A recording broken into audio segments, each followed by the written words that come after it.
Greetings from the Witch House, Dr. Gallow here. You may have noticed I've been on something of a hiatus recently. Unfortunately, this was because I finally succumbed to the dreaded coronavirus. But you'll be pleased to know, I am now completely recovered and without any noticeable side effects. I have also published a book. Yes, that's right. My collected short stories are now available to purchase via Amazon, so if you feel like giving poor old Jeff a bit more cash, you know where to find it. The link is below. As an additional incentive, if you purchase this book, it comes with my express permission for the buyer to narrate any of the stories they wish for their own channels.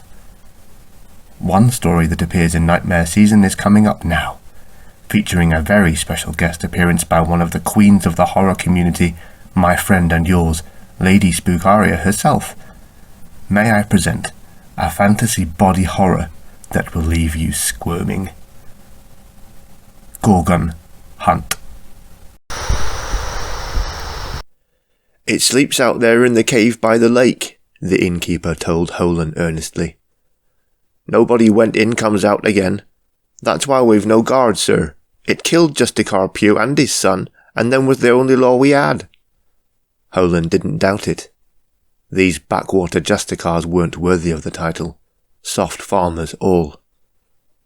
There was never any trouble in these small towns, but Kingdom law dictated that they all had to have a guard contingent, and that opened the door to any feckless idiot putting on the red cloak, so long as they could convince a couple of people to vouch for them.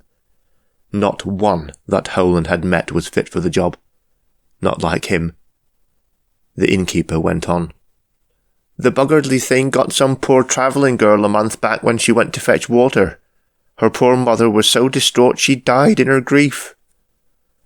"I've never seen a Gorgon before," the big man growled. "But if such a thing lives, I'll kill it, so long as you pay up."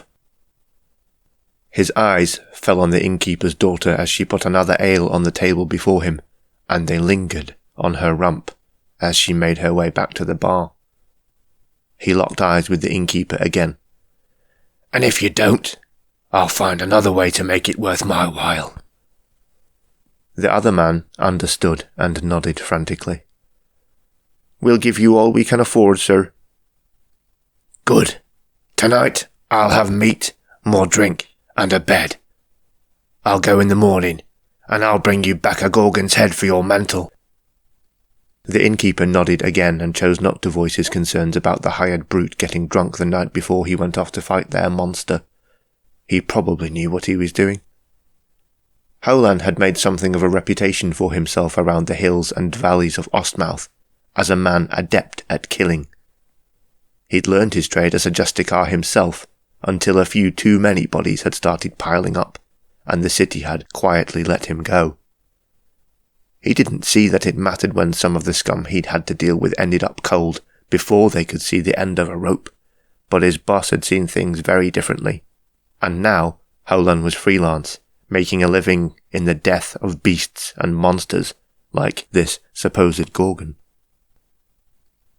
With the morning came a blanket of drizzling rain that greyed Holan's dark brown beard as he saddled his chestnut palfrey outside the inn. The horse had no name. He thought it pointless to name them when they died so often, and he had no more love for them than he had for any of his tools. You'd be mad to name a hammer, he thought to himself, snorting at his own oft-repeated joke, as he had many times before. A small gathering of townsfolk stood outside the stable to wish him well, the innkeeper among them. Holan wasted no time with the pleasantries of a farewell. He squeezed with his legs, and the horse set off to a trot down the muddy road.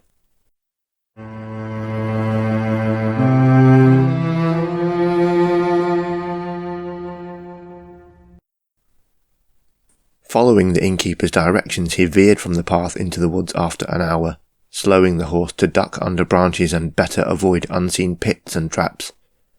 If the horse broke a leg an hour into the journey, it would cost him more than he was being paid to buy a new one, when he factored in the time it would take to traipse back to the town on foot.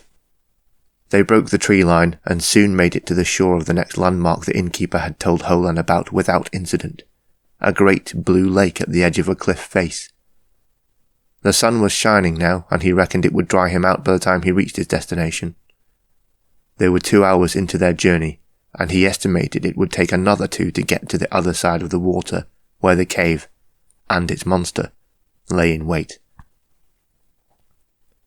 He decided to press on around the water's edge, careful not to get too close for fear of being snatched under by some unseen thing. Kelpies and crab spiders were known to live around Ostmouth, and both were fast and deadly. At one point along the way, he heard a splash and his horse became agitated, its ears flattening against its head. But when he looked across the water, he saw only a small rippling wake. He dug his heels into the horse's flanks to urge it away a little faster, nonetheless. When the cave was in sight, he tied the horse to a tree that was as far from the lakeside as he could find, and clasped its oat-filled nosebag on, which it snuffled into noisily as it ate. Holan then sat down and fed himself a portion of salted meat and an apple. Then he drew his sword and, wetting his bladestone, started to run it along the edge of the metal in long strokes. After a while, he rose and swung the sword back and forth, and it sang as it cut the air. Sharp enough for a Gorgon's neck, he thought, and sat down again to rest.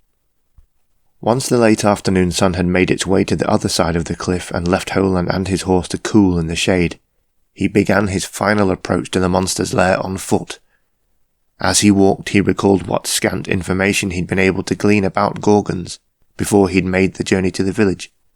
Eyewitness accounts were few and far between, and he hadn't met a single soul who had encountered one in person.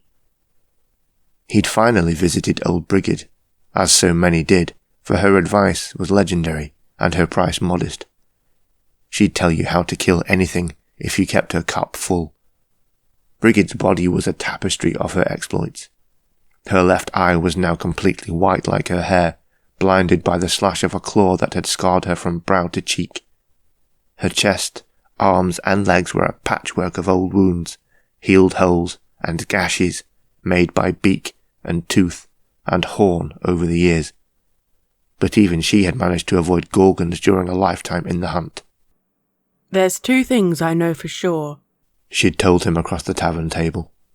First, it doesn't turn you to stone with its gaze. That's a load of nonsense. When my father saw his Gorgon, it saw him too, looked him right in the eye. And he didn't end up a statue. My father was no liar.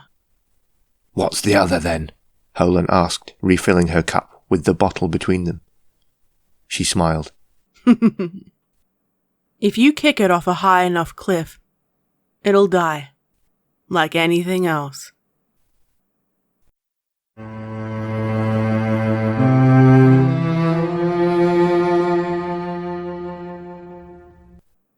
The cave was upon him. He struck the flint to light his torch and laid it on the ground for a moment to unsheath his sword, picked the torch back up and went inside, slowly waving the burning wood about before him. The glow helped him to see, but many a monster feared fire. Maybe the Gorgon would too, and the torch would give him an advantage. Inside was much like many other caves he'd been in. Its black stone floor and walls trickled with water, and fungus and green mosses grew here and there. It was cold and smelled damp. There was no underlying odour of animals. It was 3 men wide, sloping gradually downward, and whereas he had to stoop to enter it, the ceiling continued to rise above as he got further inside, until he couldn't see it anymore. Soon the cave gave way to a wider chamber, with jagged mineral formations jutting upward from the floor. He still couldn't see the ceiling, but imagined similar formations above. And then he saw the first body. The girl was intact inasmuch as her head and limbs were still attached to her trunk, but his first impression was that she had been starved to death. Her paper-thin grey skin was loose on her bones. As he looked more closely, he found that, other than her skeleton, there was nothing inside her skin at all. As he stepped around her and went further into the cavern, he found more bodies. It was hard to discern their ages because all of them seemed to have suffered the same fate, but sometimes a flat, empty breast told him he was looking at a woman, or a shriveled thing between the legs, a man. He kicked at what he thought was a knee, and the bones of it separated with a click, the parchment of skin that held it disintegrating into flakes and dust. Holan had seen a great many bodies, but none like this. They were desiccated and dry as tinder, mummified. He wondered if this creature was venomous, and the curious state of the poor sods around him was the result of having been bitten. They were supposed to have snakes for hair, after all, he supposed. It seemed more likely the more he thought of it. 2 pricks of the monster's needled fangs and its poison burned away their insides and left husks. Their bodies turned to stone, or at least that's how it appeared to a stupid peasant. In the darkness beyond the glow of his torch, something sucked in the stale air and hissed. He tensed, turning toward the direction of the sound, and his eyes could just about see whatever it was, growing in size as it rose up from the dusty floor. It made an oddly human sound as it came, moaning what could have been nonsensical words. As it grew closer, he watched it lurch into the light of the torch, and he almost felt a pang of pity. The Gorgon, as he knew it had to be, was a stark white, skeletal thing, and its top half looked somewhat like that of a person. It seemed to be female, or at least that's what the drooping teats suggested. It had a snakeless bald head with 2 eyes, 2 ears, a hole for a nose, and a mouth that flapped open and shut as it carried on its strange song. On either side of its trunk were 2 bony arms, which it was using to pull itself toward him through the piles of bones and dirt between them. It dragged the rest of itself behind. From the waist down it was a great, bulbous, wet-looking maggot that glistened disgustingly. It was over before it had even begun. Holan made a single swing with his blade, and the metal met the Gorgon's neck, severing its head cleanly. He barely felt any resistance. The head plopped onto the floor of the cave, and its eyes, almost human eyes, looked up at him for a moment before the light of life went from them.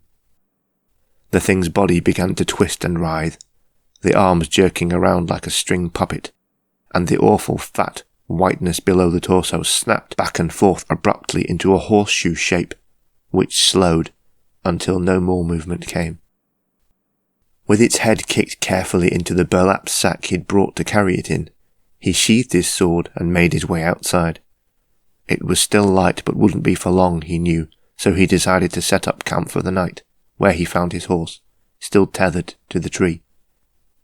He fed it, then himself, and later, as night drew in, the fire warmed him where he lay, and he fell into a weary sleep under his blanket. When Holan next awoke, it was to the sound of his horse screaming. His eyes snapped open, and he went to turn to face whatever danger had terrified the animal, and found that he couldn't. Looking down, he saw, by the light of the dying fire and the half-moon, that his legs were encumbered, wrapped up in something. He pushed himself up onto his elbows, but whatever enveloped his legs rolled over and took him with it, so that he was suddenly face down in the earth.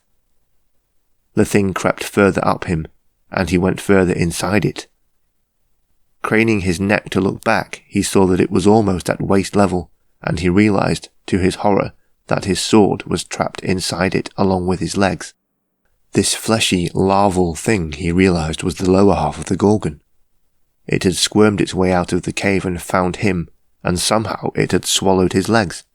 But where was its torso? His fingers dug into the dirt, and he pulled with all his might, but this only brought pain. Deep, sharp, needling pain that ran in a band all the way around his lower waist. "It's barbed me," he thought, "and it's going to eat me."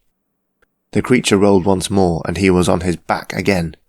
Holan cried out as the needles moved up his body, and the barbs hooked into his belly and flanks. His hand reached out for the fire, desperately trying to grasp a smouldering stick or anything he could use to burn or poke this great maggot, but the embers were all too far out of his reach, and by his own design, he knew better than to sleep any closer to an open fire. The horse, he saw, was rearing on its hind legs as it continued to scream, its eyes rolled white in sheer terror, bulging nakedly in the gloom. Some things, were snaking their way up his legs now from inside the worm.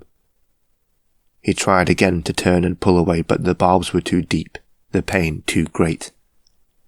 He felt the things wrap around his calves and continue to travel up, caressing the backs of his knees first, then his thighs, and finally his buttocks, until they found an opening.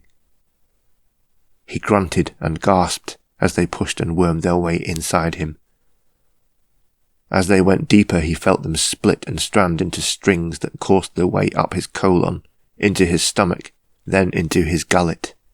He gagged on them at the top of his throat, and they split further, leaving just enough room for him to breathe. Tiny, violating threads that mined his veins and arteries. Soon, they found his nervous system.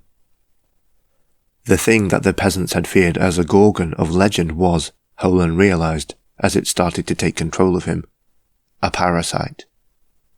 Its torso had gone, because that hadn't been its torso at all, but its last half-devoured host. With his mouth muttering gibberish born of the alien things branching and pushing their way around his brain, his body betrayed him, and he stuck his fingers into the dirt against his will. He was helpless, the enslaved prisoner of his own devourer. It commanded his arms to movement, and he started to drag himself, and the parasite with him, across the ground back toward the cave. It wanted to go home. As he felt the twigs and cold stones scratch and scrape his belly, he wondered hopelessly how long it would take for it to suck him dry.